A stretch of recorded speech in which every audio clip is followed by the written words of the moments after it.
ಭಾಗವು ಈಗ ಓದಲ್ಪಡುವುದು. ಈ ಪರಿಶುದ್ಧ ದೇವರ ಆರಾಧನೆಗೆ ನೇಮಕವಾದಂತಹ ದೇವರ ವಾಕ್ಯ ಭಾಗವು ಕೊರಿಂಥದವರಿಗೆ ಬರೆದ 2ನೇ ಪತ್ರಿಕೆ ಅಧ್ಯಾಯ 12 ವಚನಗಳು 7ರಿಂದ 10ರವರೆಗೆ. ಕೊರಿಂಥದವರಿಗೆ ಬರೆದ 2ನೇ ಪತ್ರಿಕೆ ಅಧ್ಯಾಯ 12 ವಚನಗಳು 7ರಿಂದ 10ರ ಪೂರ್ತಿಯಾಗಿ ದೇವರ ವಾಕ್ಯವನ್ನು ಕೇಳೋಣ. ಈ ಕಾರಣದಿಂದಲೂ ನಿನಗೆ ತಿಳಿಸಲ್ಪಟ್ಟ ರಹಸ್ಯಗಳು ಬಹು ವಿಶೇಷವಾಗಿದ್ದರಿಂದಲೂ ನಾನು ಹೊಗಳಿಕೊಡದೆ ಸುಮ್ಮನೆ ಇರುತ್ತೇನೆ. ನಾನು ನನ್ನನ್ನು ಅತಿಶಯವಾಗಿ ಹೆಚ್ಚಿಸಿಕೊಳ್ಳಬಾರದೆಂದು ಒಂದು ಶೂಲ ನನ್ನ ಶರೀರದಲ್ಲಿ ನಾಟಿದೆಯೋ ಎಂಬಂತೆ ನನ್ನನ್ನು ಗುದ್ದುವುದಕ್ಕೆ ಸೈತಾನನ ದೂತರಲ್ಲಿ ಒಬ್ಬನು ನನ್ನ ಬಳಿಗೆ ಕಳುಹಿಸಲ್ಪಟ್ಟನು. ನಾನು ಅತಿಶಯವಾಗಿ ಹೆಚ್ಚಿಸಿಕೊಳ್ಳಬಾರದೆಂತಲೇ ಇದಾಯಿತು. ಈ ಪೀಡೆಯ ವಿಷಯದಲ್ಲಿ ಅದು ನಮ್ಮನ್ನು ಬಿಟ್ಟು ಹೋಗಬೇಕೆಂದು 3 ಸಾರಿ ಕರ್ತನನ್ನು ಬೇಡಿಕೊಂಡನು. ಅದಕ್ಕಾತನು, ನಿನ್ನ ಕೃಪೆಯೇ ನನಗೆ ಸಾಕು, ಬಲಹೀನತೆಯಲ್ಲಿ ಬಲವು ಸಾಧಕವಾಗುತ್ತದೆ ಎಂದು ನನಗೆ ಹೇಳಿದ್ದಾನೆ. ಹೀಗಾಗಿ ಕ್ರಿಸ್ತನ ಬಲವು ನನ್ನಲ್ಲಿ ನೆಲೆಸಿಕೊಂಡಿರಬೇಕೆಂದು ನನಗೊತ್ತಾಗುವ ನಿರ್ಬಲ ವಸ್ತುಗಳ ವಿಷಯದಲ್ಲಿ ಸಂತೋಷವಾಗಿಯೂ ಹೆಚ್ಚಳ ಪಡೆದನು. ಆದುದರಿಂದ ಕ್ರಿಸ್ತನ ನಿಮಿತ್ತ ನನಗೆ ನಿರ್ಬಲಾವಸ್ಥೆಯು, ತಿರಸ್ಕಾರವು, ಕೊರತೆಯು, ಹಿಂಸೆಯು, ಇಕ್ಕಟ್ಟು ಸಂಭವಿಸಿದಾಗ ಸಂತುಷ್ಟ ಪಟ್ಟವನಾಗಿದ್ದೇನೆ. ನಾನು ಯಾವಾಗ ನಿರ್ಬಲನಾಗಿದ್ದೇನೋ ಆವಾಗಲೇ ಬಲವುಳ್ಳವನಾಗಿದ್ದೇನೆ ಎಂಬುವಂಥದ್ದು. ಈ ಸಮಯದಲ್ಲಿ 19ನೆಯ ಸಂಕೀರ್ತನೆಯನ್ನು ಮಾಡಿಕೊಳ್ಳೋಣ. ಸುಂದರ ರಕ್ಷಕನೇ, ನಿನ್ನ ವಂದಿತ ನಾಮವನೇ.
ನನ್ನ ಕೃಪೆಯೇ ನಿನಗೆ ಸಾಕು ಎಂಬುದು ಈ ಭಾನುವಾರದ ನಮ್ಮ ಧ್ಯಾನದ ವಿಷಯ.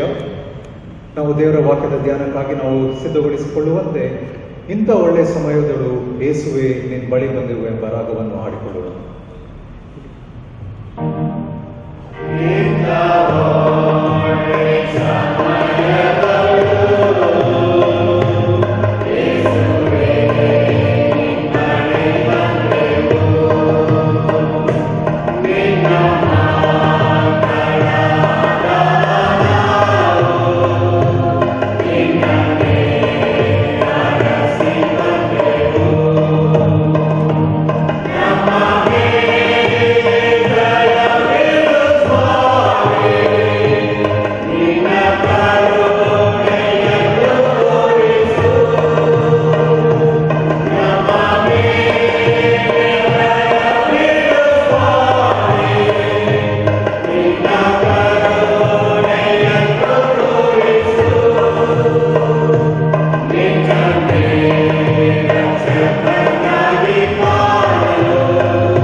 ಉಪಯೋಗಿಸಿಕೊಳ್ಳುವಂತೆ ಪ್ರಾರ್ಥನಾಪೂರ್ವಕವಾಗಿ ನಮ್ಮನ್ನು ಸಿದ್ಧಪಡಿಸಿಕೊಳ್ಳೋಣ.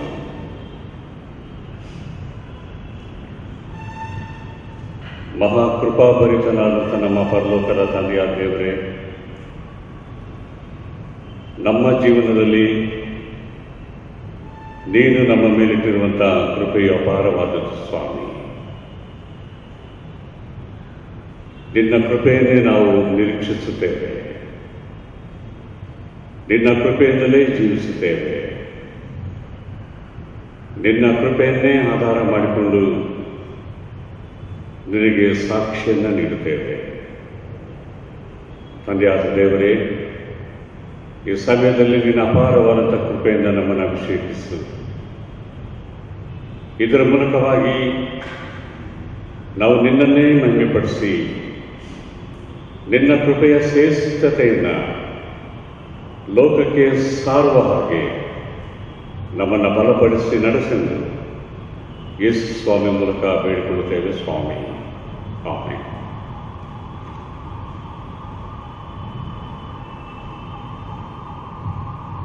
ಕರ್ತನಲ್ಲಿ ಪ್ರೀತಿಯುಳ್ಳ ನಮ್ಮ ಹರ್ಷ ಸ್ಮಾರಕ ಸಭೆಯ ಸಹೋದರ ಸಹೋದರಿಯರೇ, ಎಲ್ಲ ಕ್ರೈಸ್ತ ಬಾಂಧವರೇ, ನಮ್ಮ ಹರ್ಷ ಸ್ಮಾರಕ ಸಭೆ ಪರವಾಗಿ ನಾನು ನಿಮ್ಮೆಲ್ಲರಿಗೆ ಈ ಒಂದು ಮಾಧ್ಯಮದ ಮೂಲಕವಾಗಿ ಕ್ರಿಸ್ತ ಯೇಸುವಿನ ಪರಿಶುದ್ಧ ನಾಮದಲ್ಲಿ ನಿಮ್ಮೆಲ್ಲರನ್ನ ನಾನು ವಂದಿಸುತ್ತೇನೆ. ದೇವರ ಮಹತ್ತರವಾದಂಥ ಕೃಪೆ ನಿಮ್ಮ ಮೇಲೆ ಯಾವಾಗಲೂ ಇರಲಿ ಎಂಬುದಾಗಿ ಸಭಾಪಾಲಕನಾಗಿ ನಾನು ಪ್ರಾರ್ಥಿಸುತ್ತೇನೆ. ಮನುಷ್ಯನ ಜೀವನದಲ್ಲಿ ದೇವರ ಕೃಪೆ ಅಗಾಧವಾದದ್ದು. ದೇವರ ಕೃಪೆ ಇರುವುದರಿಂದಲೇ ನಾವು ಈ ಲೋಕದಲ್ಲಿದ್ದೇವೆ, ಲೋಕದ ಜೀವನದಲ್ಲಿ ನಾವು ಮುಂದೆ ಸಾಗುತ್ತಾ ಇದ್ದೇವೆ. ಕೃಪೆ ಇಲ್ಲದೆ ಯಾವ ಮನುಷ್ಯನೂ ಸಹ ಅಭಿವೃದ್ಧಿಯನ್ನು ಹೊಂದಲು ಸಾಧ್ಯತೆಯೇ ಇಲ್ಲ. ಯಾವ ವ್ಯಕ್ತಿ ದೇವರ ಕೃಪೆಯನ್ನು ಆಶ್ರಯಿಸಿಕೊಳ್ಳುತ್ತಾನೋ ನಿತ್ಯವೂ ಸಹ ದೇವರು ಅವನನ್ನು ಕರುಣಿಸಿ ಸಮಸ್ಯೆಗಳನ್ನು ಹೋಗಲಾಡಿಸಿ ಎಲ್ಲ ರೀತಿಯ ಆಪತ್ತು ವಿಪತ್ತುಗಳ ಮಧ್ಯದಲ್ಲಿ ಸಹ ದೇವರು ಸಂರಕ್ಷಿಸುವಂಥ ದೇವರಾಗಿದ್ದಾನೆ. 18ನೇ ಶತಮಾನದಲ್ಲಿ ಜಾನ್ ನ್ಯೂಟನ್ ಎನ್ನುವಂಥವನು ಒಂದು ಹಡಗಿನಲ್ಲಿ ಆತನ ಕೆಲಸ ಮಾಡ್ತಾ ಇದ್ದ. ಸಮುದ್ರದ ಒಂದು ದಡದಿಂದ ಮತ್ತೊಂದು ದಡಕ್ಕೆ ಗುಲಾಮರನ್ನು ಸಾಗಿಸುವಂಥ ಒಂದು ಕೆಲಸವನ್ನು ಆತನು ಮಾಡುತ್ತಾ ಇದ್ದ. ಆ ನ್ಯೂಟನ್ಗೆ ತನ್ನ ಜೀವನದಲ್ಲಿ ಒಂದು ರೀತಿ ನಿರಾಶೆ. ಏನು ಈ ಒಂದು ಕೆಲಸ ನಾನು ಮಾಡುತ್ತಾ ಇದ್ದೇನೆ, ಗುಲಾಮರನ್ನು ಮತ್ತೊಂದು ದಡಕ್ಕೆ ಕರೆದುಕೊಂಡು ಹೋಗಿ ಮಾರಾಟ ಮಾಡುವಂಥ ಕೆಲಸ ಅವನಿಗೆ ಯಾವುದೋ ರೀತಿಯ ಒಂದು ಜಿಗುಪ್ಸೆಯನ್ನು ಉಂಟು ಮಾಡಿತು.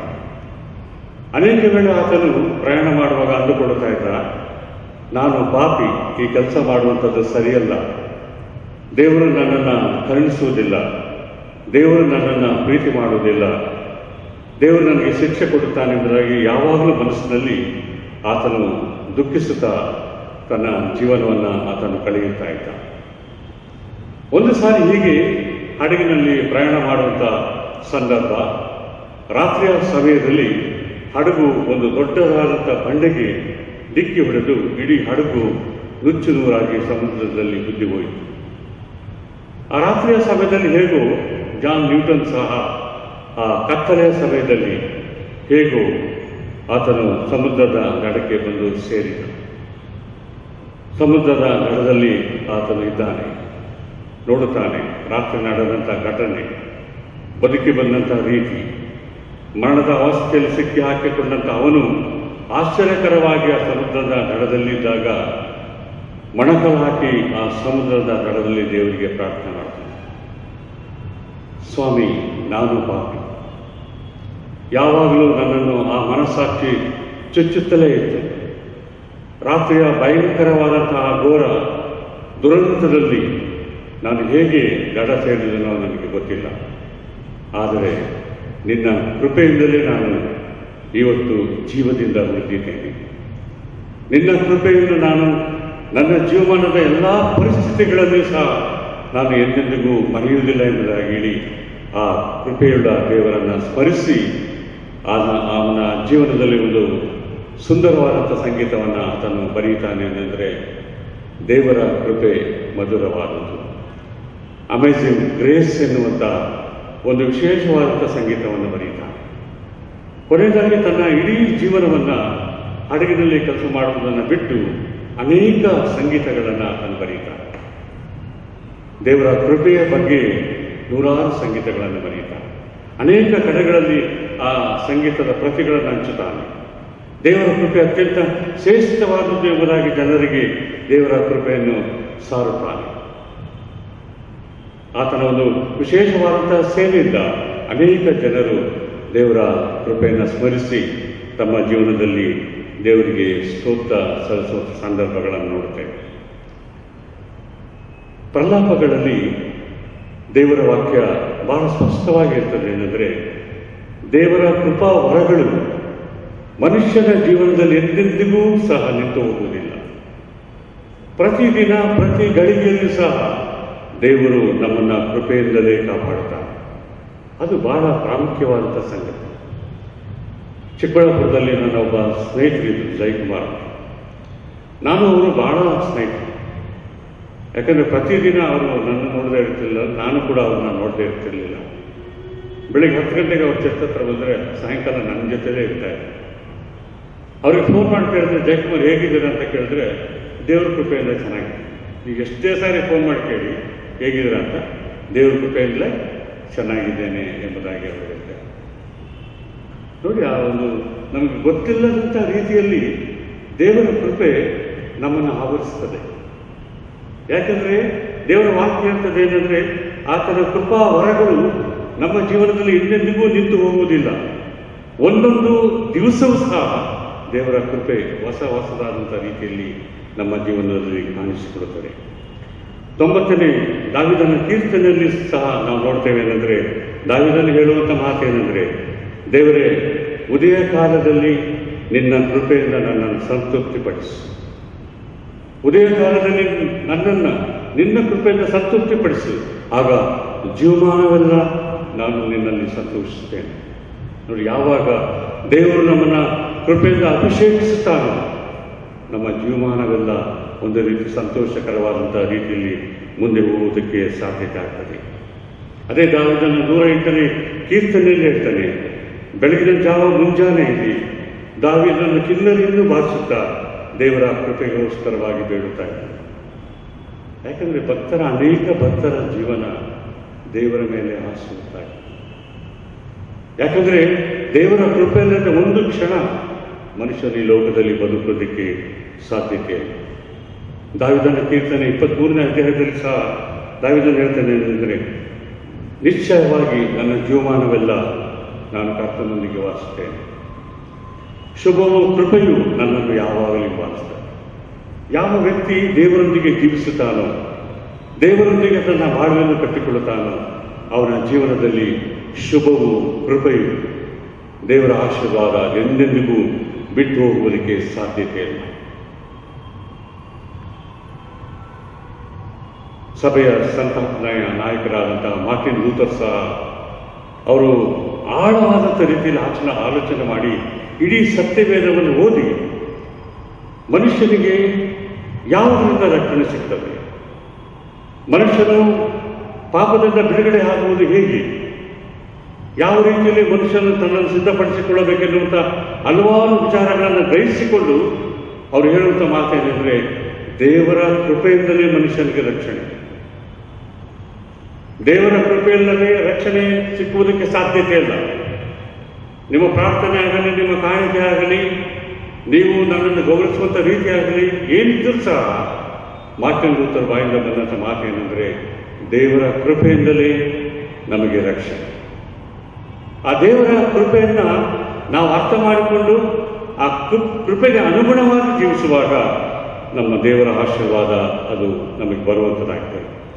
ಮಾರ್ಟಿನ್ ಲೂಥರ್ ಹೇಳುವಂಥ ಮಾತೇನೆಂದರೆ, the whole Bible message is God's grace. Contain of everlasting grace. ಇಡೀ ಸತ್ಯವೇದ ದೇವರ ಕೃಪೆಯಿಂದಲೇ ಅದು ಬರೆಯಲ್ಪಟ್ಟಿದೆ.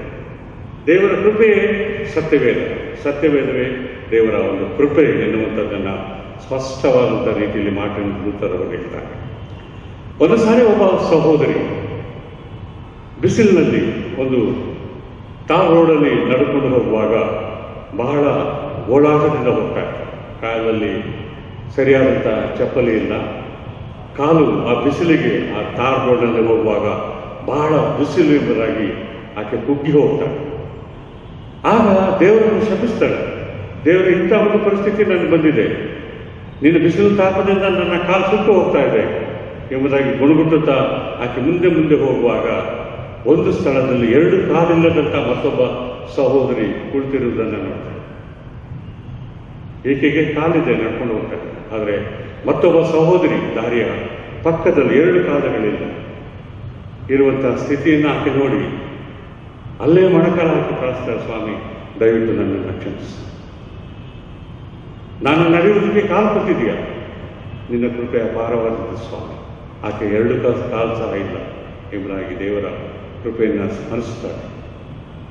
ಪ್ರಿಯರೇ, ನಮ್ಮ ಜೀವನದಲ್ಲಿ ಅನೇಕ ಪರಿಸ್ಥಿತಿಗಳ ಮಧ್ಯದಲ್ಲೂ ಸಹ ದೇವರು ತನ್ನ ಕೃಪೆ ಹಸ್ತವನ್ನು ನಮ್ಮ ಮೇಲೆ ಚಾಚಿದ್ದಾರೆ. ಹಿಂದಿರುಗಿ ನಮ್ಮ ಜೀವಿತವನ್ನು ನೋಡುವಾಗ ದೇವರ ಕೃಪೆ ಹಸ್ತ ಎಲ್ಲೆಲ್ಲಿ ಯಾವಾಗ ನಮ್ಮನ್ನು ರಕ್ಷಿಸಿದೆ ಎನ್ನುವುದನ್ನು ನಾವು ಅರ್ಥ ಮಾಡಿಕೊಳ್ಳುವಂಥದ್ದು ಬಹಳ ಪ್ರಾಮುಖ್ಯವಾದ ಸಂಗತಿ. ಅದೇ ರೀತಿಯಲ್ಲಿ ಆ ಪ್ರಿಯ ಸಹೋದರಿ ದೇವರ ಕೃಪೆಯನ್ನು ಅರ್ಥ ಮಾಡಿಕೊಂಡು ದೇವರಿಗೆ ಸ್ತೋತ್ರ ಸಲ್ಲಿಸಿ.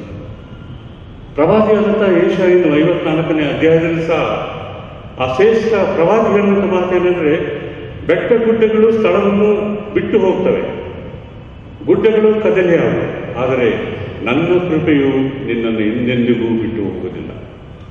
ಬೆಟ್ಟಗಳು ಹೊರಟೋಗ್ಬೋದು, ಗುಡ್ಡಗಳು ಹಾಳಾಗಿ ಹೋಗ್ಬೋದು, ಮಾಯವಾಗ್ಬೋದು, ಆದರೆ ನಾನು ನಿನ್ನ ಮೇಲಿಟ್ಟಿರುವಂಥ ಕೃಪೆ ಅದೆಂದೆಂದಿಗೂ ಸಹ ಬಿಟ್ಟು ಹೋಗುವುದಿಲ್ಲ ಎಂಬುದಾಗಿ ಯೆಶಾಯನು ಇಸ್ರಾಯೇಲರಿಗೆ ಪ್ರವಾದನೆಯನ್ನು ನುಡಿಯುವುದನ್ನು ನೋಡುತ್ತೇವೆ.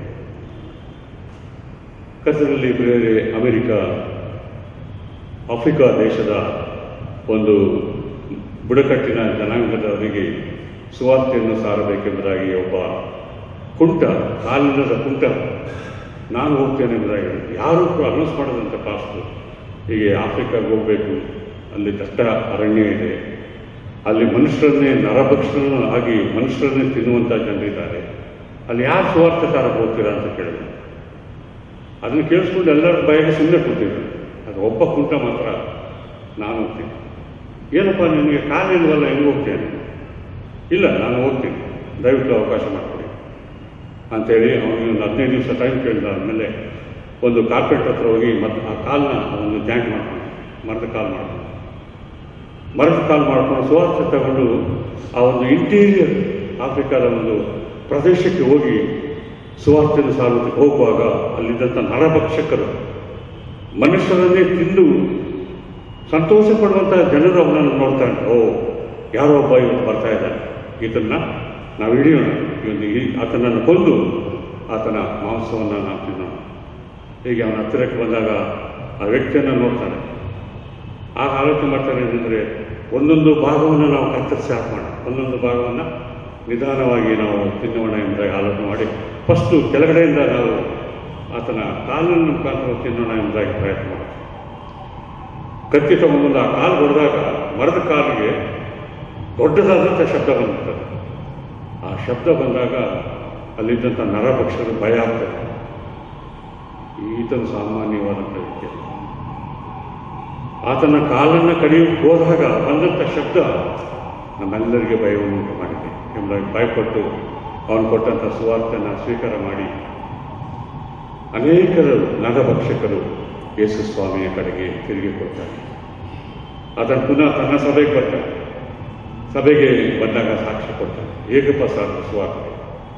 ಅನೇಕ ನರಭಕ್ಷಕರನ್ನು ಯೇಸು ಸ್ವಾಮಿಯ ಕಡೆಗೆ ನೀನು ತಿರುಗಿಸಿದ್ದೆಲ್ಲ ಹೇಗಾಯಿತು ಅಂತ ಹೇಳ್ತಾರೆ. ದೇವರ ಕೃಪೆಯಿಂದಲೇ ನಾನು ಸ್ವಾಮಿಗೋಸ್ಕರ ಸುವಾರ್ತೆಯನ್ನು ಸಾರಿದೆ. ನಡೆದಂಥ ಘಟನೆಯನ್ನು ವಿಚಾರಣೆ ಮಾಡಿದಾಗ ಜನರೆಲ್ಲರೂ ಕೂಡ ಒಂದು ಆಶ್ಚರ್ಯ.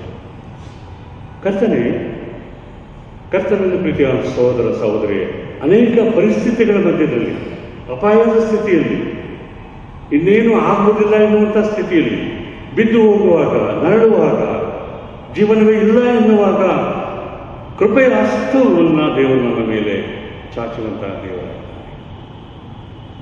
ನಮ್ಮನ್ನು ಹಿಡಿದೆತ್ತಿ ನಿಲ್ಲಿಸಿ ನಮ್ಮನ್ನು ಕಾಪಾಡುವಂಥ ದೇವರಾಗಿದ್ದಾನೆ ಎಂಬುದಾಗಿ ನಾವು ಅರ್ಥ ಮಾಡಿಕೊಳ್ಳಬೇಕು. ದೇವರ ಕೃಪೆ ಅಪಾರವಾದ.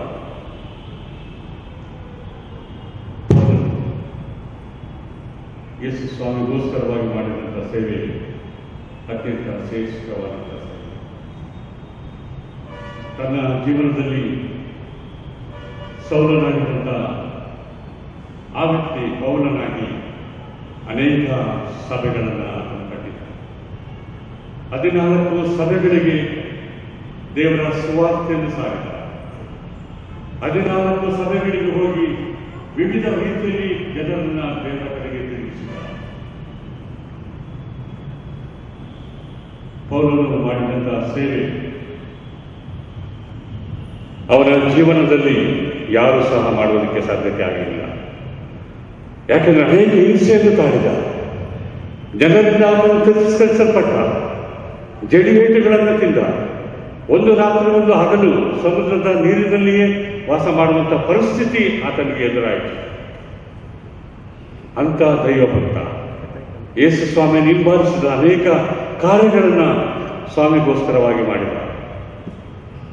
ಆದರೆ ಪೌಲನಲ್ಲಿ ಯಾವಾಗಲೂ ಸಹ ಬೆನ್ನಿನಲ್ಲಿ ಒಂದು ಯಾವುದೋ ನೋವು, ವಿಷಪೂರಿತವಾದಂಥ ನೋವು ಯಾವಾಗಲೂ ಬೆನ್ನಿನಲ್ಲಿ ಯಾವಾಗಲೂ ನೋಯುತ್ತಾ ಇತ್ತು. ವಿಷದ ಮುಳ್ಳು ಚುಚ್ಚಿದ ಹಾಗೆ ಅವನ ಬೆನ್ನಿನಲ್ಲಿ ಆ ಒಂದು ನೋವು ಯಾವಾಗಲೂ ಕಾಣಿಸಿಕೊಳ್ಳುತ್ತಾ ಇತ್ತು. ಆ ಸಂದರ್ಭದಲ್ಲಿ ಪೌಲನು 3 ಸಾರಿ ಮೊಣಕಾಲು ಹಾಕಿ ದೇವರಿಗೆ ಪ್ರಾರ್ಥನೆ. ಯೇಸು ಸ್ವಾಮಿಗೋಸ್ಕರವಾಗಿ ಅನೇಕ ಕಷ್ಟಪಟ್ಟವನು, ತಿರಸ್ಕರಿಸಲ್ಪಟ್ಟವನು, ಅನೇಕ ನಿಂದನೆಗೆ ಗುರಿಯಾದವನು, ಸ್ವಾಮಿಗೋಸ್ಕರವಾಗಿ ಅನೇಕ ದೇವರ ವಾಕ್ಯದ ಪತ್ರಿಕೆಗಳನ್ನು ಬರೆದವನು. ಅವನು ಮೊಣಕಾಲ ಹಾಕಿ ಪ್ರಾರ್ಥನೆ ಮಾಡುವಾಗ ದೇವರಿಂದ ಬಂದಂಥ ಉತ್ತರ ಏನೆಂದರೆ, ನನ್ನ ಕೃಪೆಯೇ ನಿನಗೆ ಸಾಕು. My grace is sufficient for you. ನನ್ನ ಕೃಪೆಯೇ ನಿನಗೆ ಸಾಕು ಎಂಬುದಾಗಿ ಆತನು ಹೇಳುವುದನ್ನು ದೇವರ ವಾಕ್ಯದಲ್ಲಿ ನಾವು ಕಂಡುಕೊಳ್ತೇವೆ. ನೋಡ್ರಿ, ಪೌಲನ ಈ ಸಂದರ್ಭದಲ್ಲಿ ನಿಜವಾಗ್ಲೂ ಆತನ ಹೃದಯವನ್ನು ಬಿಚ್ಚಿ ಮಾತಾಡ್ತಾನೆ ಅಂದರೆ, ನನ್ನ ಕಾಯಿಲೆ ಆ ನೋವು ವಾಸಿ ಆಗದಿದ್ದರೂ ಸಹ, ನನ್ನ ಬಲಹೀನತೆಯಲ್ಲಿ ಸಹ ದೇವರ ಕೃಪೆ ನನ್ನ ಮೇಲಿದೆ. ನನ್ನ ನಿರ್ಬಲಾವಸ್ಥೆಯಲ್ಲಿ ಸಹ ದೇವರ ಕೃಪೆ ನನ್ನ ಮೇಲಿದೆ. ನನ್ನ ನಿಂದನೆ ಅಪರಾಧಗಳ ಮಧ್ಯದಲ್ಲೂ ಸಹ ದೇವರು ತನ್ನ ಕೃಪೆಯಿಂದ ನನ್ನನ್ನು ಅಭಿಷೇಕಿಸುತ್ತಾನೆ. ನನ್ನ ಚಿಂತೆ ಎಲ್ಲ ಸಂದರ್ಭಗಳಲ್ಲಿ ದೇವರ ಕೃಪೆಯಿಂದ ನನ್ನನ್ನು ನಡೆಸುತ್ತಾನೆ ಎಂಬುದಾಗಿ ಆತನು ಹೇಳ್ತಾನೆ. ಪ್ರಿಯರೇ, ದೇವರ ಕೃಪೆ ಇಲ್ಲದೆ ನಾವು ಅಭಿವೃದ್ಧಿಗೆ ಬರುವುದು ಸಾಧ್ಯತೆ ಇಲ್ಲ. ದೇವರ ಕೃಪೆ ಇಲ್ಲದೆ ಯಾವ ಕಾರ್ಯವನ್ನು ಮಾಡುವುದಕ್ಕೆ ಸಾಧ್ಯತೆ ಇಲ್ಲ. ಮೆಥಡಿಸ್ಟ್ ಒಬ್ಬ ದೊಡ್ಡ ಮಿಷನರಿ ಆದಂಥ ಜಾನ್ ವೆಸ್ಲಿರವರು 85ನೇ ವಯಸ್ಸಿನಲ್ಲಿ ಒಂದು ಜೀವನ ಚರಿತ್ರೆಯಲ್ಲಿ ಒಂದು ವಿಶೇಷವಾದಂಥ ರೀತಿಯಲ್ಲಿ ಅವರು ಒಂದು ವಿಷಯವನ್ನು ಬರೀತಾರೆ. 85ನೇ ವಯಸ್ಸು ಅವರ ಜೀವನದಲ್ಲಿ ಅವರು ಹೀಗೆ ಬರೀತಾರೆ, ನನ್ನ ಜೀವನದಲ್ಲಿ 42,000 ಪ್ರಸಂಗಗಳನ್ನು ಬರೆದಿದ್ದೇನೆ. 42,000 ಪ್ರಸಂಗಗಳನ್ನು ನಾನು ಮಾಡಿದ್ದೇನೆ. 1 ವರ್ಷಕ್ಕೆ 4,500 ಮೈಲುಗಳು ನಡೆದುಕೊಂಡೇ ಹೋಗಿದೆ. ಪ್ರಸಂಗ ಬರೆಯುವಾಗಲೂ, ಪ್ರಸಂಗ ಮಾಡುವಾಗಲೂ, ನಡೆದುಕೊಂಡು ಹೋಗುವಾಗಲೂ ನನಗೆ ಆಯಾಸ ಎಂಬುದೇ ಗೊತ್ತಾಗಲಿಲ್ಲ. ಯಾಕೆಂದರೆ ದೇವರ ಕೃಪೆ ನನ್ನನ್ನು ಆವರಿಸಿತು. ಪ್ರಿಯರೇ, ನಮ್ಮ ಜೀವನದೆಲ್ಲ ಪರಿಸ್ಥಿತಿಗಳಲ್ಲಿ, ಎಲ್ಲ ಸಂದರ್ಭಗಳಲ್ಲಿ ದೇವರ ಕೃಪೆಯನ್ನು ನಾವು ಆಶ್ರಯಿಸಿಕೊಳ್ಬೇಕು. ಆಗ ದೇವರು ನಮ್ಮನ್ನು ಕನಿಕರಿಸುತ್ತಾನೆ. ದೇವರ ಕೃಪೆ ಅಂತ ಹೇಳುವಾಗ ಅದು ನಿರಂತರವಾಗಿ ದೇವರ ಕರುಣೆ, ಶಾಶ್ವತವಾದಂಥ ಪ್ರೀತಿಯನ್ನು ಅದು ಪ್ರತಿಬಿಂಬಿಸುವಂಥದ್ದಾಗಿದೆ ಎನ್ನುವಂಥ ಅಂಶವನ್ನು ನಾವು ಅರ್ಥ ಮಾಡಿಕೊಳ್ಳಬೇಕು. ನಿಕೋಲಸ್ ಜೇಮ್ಸ್ ಎನ್ನುವಂಥ ಒಬ್ಬ ಶಾರ್ಟ್ ಮ್ಯಾನ್, ಸುಮಾರು 2.5 ಅಡಿ ಎತ್ತರ ಇರುವಂಥದ್ದು. ಅವನಿಗೆ ಕಾಲಿಲ್ಲ, ಕೈ ಇಲ್ಲ, ಯಾವುದು ಸಹ. ಆದರೂ ಅವನ ಜೀವನದಲ್ಲಿ ಎಲ್ಲ ಕೆಲಸ ಕಾರ್ಯಗಳನ್ನು ಅವನೇ ಮಾಡಿಕೊಳ್ತಾ ಇದ್ದಾನೆ.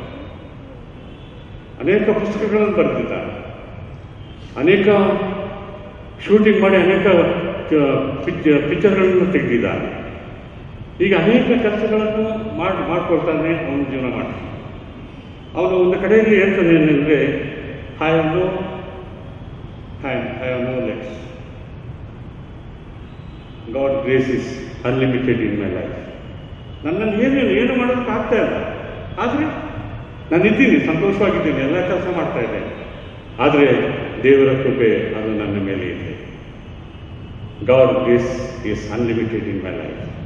ದೇವರ ಕೃಪೆ ಬಹಳಷ್ಟು ನನ್ನ ಮೇಲೆ ಇದೆ ಎಂಬುದಾಗಿ ವಿಶೇಷವಾದಂಥ ರೀತಿಯಲ್ಲಿ ಸಾಕ್ಷಿ ಕೊಡ್ತಾನೆ. ಕರ್ತನಲ್ಲಿ ಪ್ರಿಯರೇ, ಈ ಒಂದು ದೇಶದ ಪರಿಸ್ಥಿತಿ, ಈ ಒಂದು ಸಂದಿಗ್ಧವಾದಂಥ ಸ್ಥಿತಿಗತಿಗಳ ಮಧ್ಯದಲ್ಲಿ ಒಂದು ರೀತಿ ನಮಗೆ ಕಳವಳ, ಚಿಂತೆ, ಏನಾಗುತ್ತದೋ ಎನ್ನುವಂಥ ಭಯ ನಮ್ಮಲ್ಲಿದ್ದರೂ ಸಹ ದೇವರ ಕೃಪೆ ನಮ್ಮ ಮೇಲಿದೆ. ದೇವರ ಕೃಪೆ ನಮ್ಮ ಮೇಲೆ ಇರುವುದರಿಂದಲೇ ಇವತ್ತು ನಮ್ಮನ್ನು ಜೀವಿತರ ಸಂಖ್ಯೆಯಲ್ಲಿ ಇರಿಸಿದ್ದಾನೆ. ದೇವರ ಕೃಪೆಯ ವಾಕ್ಯಗಳ ಮೂಲಕವಾಗಿ ನಮ್ಮನ್ನು ದೇವರು ಮಾತನಾಡ್ತಾರೆ. ಯಾಕೆಂದರೆ ದೇವರ ಕೃಪೆಯ ಬಾಗಿಲು ಮನುಷ್ಯನ ಜೀವನದಲ್ಲಿ ಎಂದಿಗೂ ಮುಚ್ಚಿ ಹೋಗುವುದಿಲ್ಲ. ಒಂದು ವೇಳೆ ಸೈತಾನನು ಆ ಬಾಗಿಲುಗಳನ್ನು ಮುಚ್ಚುವಾಗಲೂ ಸಹ ದೇವರು ಆ ಕೃಪೆಯ ಬಾಗಿಲುಗಳನ್ನು ಮತ್ತೆ ತೆರೀತಾನೆ, ನಮಗೆ ಮತ್ತೆ ಅವಕಾಶವನ್ನು ಕೊಡುತ್ತಾನೆ, ತನ್ನ ಆಶೀರ್ವಾದಗಳನ್ನು ದಯಪಾಲಿಸುತ್ತಾನೆ. ಎಲ್ಲ ಪರಿಸ್ಥಿತಿಗಳ ಮಧ್ಯದಲ್ಲಿ ಸಹ ದೇವರ ಕೃಪೆಯಿಂದ ನಾವು ಸಂತೃಪ್ತರಾಗೋಣ. ಪೌಲನಿಗೆ ಬಂದಂಥ ಉತ್ತರ ಏನೆಂದರೆ, ನನ್ನ ಕೃಪೆಯೇ ನಿನಗೆ ಸಾಕು, ದೇವರ ಕೃಪೆಯೇ ನಮಗೆ ಸಾಕು. ಪ್ರಾರ್ಥನೆ. ಸ್ವಾಮಿ, ನಿನ್ನ ಕೃಪೆಯೇ ಅಪಾರವಾದದ್ದು. ಸ್ವಾಮಿ, ನಿನ್ನ ಕೃಪೆಯನ್ನೇ ಆಶ್ರಯಿಸುತ್ತೇವೆ. ನಿನ್ನ ಕೃಪೆಯಿಂದಲೇ ನಮ್ಮನ್ನು ನಡೆಸು. ನಿನ್ನ ಕೃಪೆ ಇರುವುದಾದರೆ ಸ್ವಾಮಿ, ನಮ್ಮ ಜೀವಿತಕ್ಕೆ ಅದು ಆಸರೆ, ಆಶ್ರಯ, ನಮ್ಮನ್ನು ನಡೆಸುವಂಥ ಆ ನಿನ್ನ ಕೃಪೆಯನ್ನು ಸ್ಮರಿಸಿ ಯಾವಾಗಲೂ ಸ್ತೋತ್ರ ಸಲ್ಲಿಸ್ತೇವೆ. ನೀನೇ ನಮ್ಮೆಲ್ಲರನ್ನು ಮುನ್ನಡೆಸಲು ಯೇಸುವಿನ ಮೂಲಕ ಬೇಡ್ತೇವೆ ಸ್ವಾಮಿ. ಮುಕ್ತಾಯದ ಸಂಗೀತವನ್ನು 255ನೆಯ ಸಂಗೀತದಿಂದ ಹಾಡೋಣ. ಅದರಲ್ಲಿ ಮೊದಲನೆಯ ಚರಣ ಮತ್ತು ಎರಡನೆಯ ಚರಣ ಜಪಕಾಲ ತೀರಿದೆ.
ನಿನ್ನ ಕೃಪೆಗಾಗಿ ನಾವು ನಿನಗೆ ಸ್ತೋತ್ರವನ್ನು ಸಲ್ಲಿಸುತ್ತೇವೆ.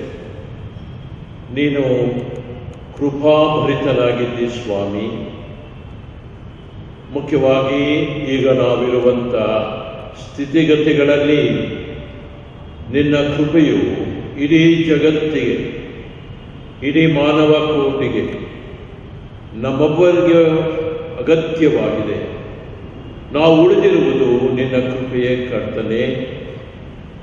ಈ ಜಗತ್ತನ್ನು ನಿನ್ನ ಕೃಪೆಯ ಮುಖಾಂತರವಾಗಿ ನೀನು ಮಾನವರ ಮೇಲೆ ಇಟ್ಟಿರುವಂಥ ನಿನ್ನ ಕೃಪಾಭರಿತವಾದ ಪ್ರೀತಿಯ ಮುಖಾಂತರವಾಗಿ ಈ ಕೊರೋನಾ ಎನ್ನುವಂಥ ಈ ವೈರಸ್ನಿಂದ ನಮ್ಮನ್ನು ಕಾಪಾಡು.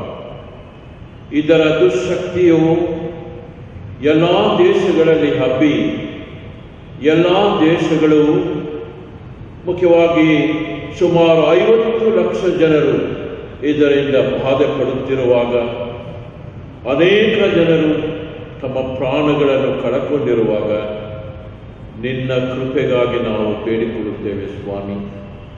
ನಿನ್ನ ಕೃಪೆಯನ್ನು ಈ ಜಗತ್ತಿನ ಮೇಲೆ ಸುರಿಸು, ಎಲ್ಲ ರೋಗಿಗಳ ಮೇಲೆ ಸುರಿಸು ಸ್ವಾಮಿ.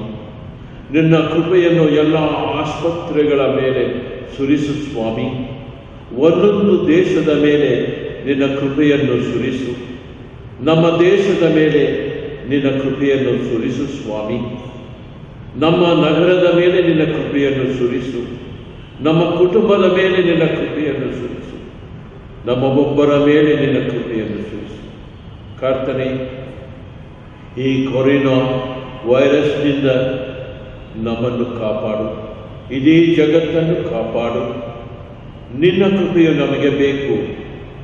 ನಾವು ಪಾಪಿಗಳೇ, ನಾವು ಪಾಪಗಳನ್ನು ಮಾಡಿರುವವರೇ. ನೀನು ಶಿಕ್ಷಿಸುವುದಾದರೆ ನಾವು ಏನೂ ಇಲ್ಲ ಸ್ವಾಮಿ. ನೀನು ಶಿಕ್ಷಿಸುವ ದೇವರಲ್ಲ, ದಂಡಿಸುವ ದೇವರಲ್ಲ, ಆದರೆ ಕೃಪೆಯಿಂದಲೇ ನಮ್ಮನ್ನು ಕಾಪಾಡುವ ದೇವರು. ಆದುದರಿಂದ ಇಡೀ ಮಾನವ ಕೋಟಿಯನ್ನು, ಇಡೀ ಜಗತ್ತನ್ನು, ನಮ್ಮೊಬ್ಬೊಬ್ಬರನ್ನು ನಿನ್ನ ಕೃಪೆಯಿಂದ ಆವರಿಸಿ, ನಿನ್ನ ಪವಿತ್ರಾತ್ಮನ ಶಕ್ತಿಯಿಂದ ಇಡೀ ಜಗತ್ತನ್ನು ನಮ್ಮನ್ನು ಕಾಪಾಡಬೇಕೆಂದು ಯೇಸು ಕ್ರಿಸ್ತನ ನಾಮದಲ್ಲಿ ಅತ್ಯಂತ ವಿನಯದಿಂದ ನಿನ್ನನ್ನು ಬೇಡಿಕೊಳ್ಳುತ್ತೇವೆ ಸ್ವಾಮಿ. ಆಮೇಲೆ ನಾವೆಲ್ಲರೂ ಒಟ್ಟಾಗಿ ನಮ್ಮ ಕರ್ತನು ಕಳಿಸಿಕೊಟ್ಟಂಥ ಪ್ರಾರ್ಥನೆಯನ್ನು ಮಾಡೋಣ. ಪರಲೋಕದಲ್ಲಿರುವ ನಮ್ಮ ತಂದೆಯೇ, ನಿನ್ನ ನಾಮವು ಪರಿಶುದ್ಧವೆಂದು ಎಣಿಸಲ್ಪಡಲಿ. ನಿನ್ನ ರಾಜ್ಯವೂ ಬರಲಿ. ನಿನ್ನ ಚಿತ್ತವು ಪರಲೋಕದಲ್ಲಿ ನೆರವೇರುವ ಪ್ರಕಾರ ಭೂಲೋಕದಲ್ಲಿ ನೆರವೇರಲಿ. ನಮ್ಮ ಅನುದಿನದ ಆಹಾರವನ್ನು ಈ ಹೊತ್ತು ದಯಪಾಲಿಸು. ನಮಗೆ ತಪ್ಪು ಮಾಡಿದವರನ್ನು ನಾವು ಕ್ಷಮಿಸಿದಂತೆ ನಮ್ಮ ತಪ್ಪುಗಳನ್ನು ಕ್ಷಮಿಸು. ನಮ್ಮನ್ನು ಶೋಧನೆಗೆ ಸೇರಿಸದೆ ಕೇಡಿನಿಂದ ತಪ್ಪಿಸು. ರಾಜ್ಯವು, ಬಲವು, ಮಹಿಮೆಯು ಸದಾಕಾಲ ನಿನ್ನವೇ. ಆಮೆನ್. ಕರ್ತನ ಆಶೀರ್ವಾದವನ್ನು ಹೊಂದಿಕೊಳ್ಳೋಣ.